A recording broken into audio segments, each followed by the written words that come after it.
நம்ம சொல்லுவோம் நல்ல படம் வரணும் நல்ல படம் வரணும்னு. ஆனால் நல்ல படத்தை ஓட வச்சா தானே நல்ல படம் வரும். இப்போ இந்த படம் பார்த்தோம், நிச்சயமாக வந்து ஒரு சமூகத்துக்கு என்ன மாதிரியான ஒரு படம் வேணுமோ அது மாதிரி ஒரு படம் பண்ணியிருக்காங்க. இந்த படத்தை ஓட வச்சாதான் நல்ல படத்தை அடுத்தவங்க எடுப்பாங்க.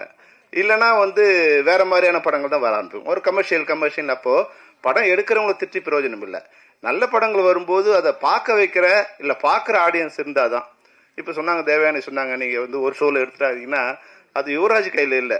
யுவராஜ் படம் பார்த்து அதை வாங்கி ரிலீஸ் பண்ணலாம், அதுதான் அவர் கையில் இருக்க தவிர அங்கே வந்து சார் சொன்ன மாதிரி டிக்கெட் கவுண்ட்டில் நீங்கள் 100 டிக்கெட் வாங்கி போய் உள்ள அமைச்சிருந்தா கூட கேன்டீனில் ஃபுல்லாகுதா இல்லையாங்கிற சுச்சுவேஷன் தான் எனக்கு. இன்றைக்கி வந்து தியேட்டர்ஸ்லாம் வந்து மினி ரெஸ்டாரண்ட் ஆகிடுச்சு.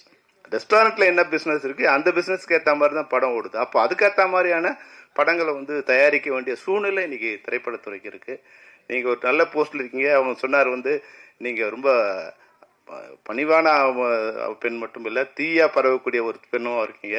தயாரிப்பாளர் சங்கத்தில் இருக்கீங்க. தயாரிப்பாளர்கள் நினைச்சா அவங்க ஒரு அணியாக இருந்தாங்கன்னா அவங்கள யாராலையும் ஒன்றும் பண்ண முடியாது. உற்பத்தி பண்ணுறவங்க அந்த தன்னோட உற்பத்தி பொருளுக்கான விலையை நிர்ணயிக்க முடியாத 2 பேர் தமிழ்நாட்டில். ஒருத்தன் விவசாயி, இன்னொருத்தன் திரைப்பட தயாரிப்பாளர். வந்தவன் தான் விலை சொல்லுவான். இவ்வளோ கஷ்டப்பட்டு நான் வந்து நாற்று நட்டேன், களை எடுத்தேன், தண்ணி பாய்ச்சினேன், அறுவடை பண்ணேன், கொண்டு வந்து சேர்க்குறேன்னா அதுக்கான விலையை விவசாயி நிர்ணயம் பண்ண முடியாது. அதுபோல் தயாரிப்பாளர் 10 வட்டிக்கு வாங்கினேன், 5 வட்டிக்கு வாங்கினேன், இவ்வளோ கஷ்டப்பட்டேன், இவ்வளோ நாள் எடுத்தேன், இந்த படம் இவ்வளோ செலவாயிருங்க, இதுக்கான விலை இவ்வளோ அவரால் சொல்ல முடியாது. இந்த 2 பேருமே தமிழ் மக்களை வாழ வைக்கிற, இல்லை சிந்திக்க வைக்கிற, இல்லை சிரிக்க வைக்கிற 2 இடத்துல இருக்காங்க. ஆனால் இவங்க நிலைமை வந்து இன்னும் படு மோசமான நிலையில் தான் இருக்காங்க.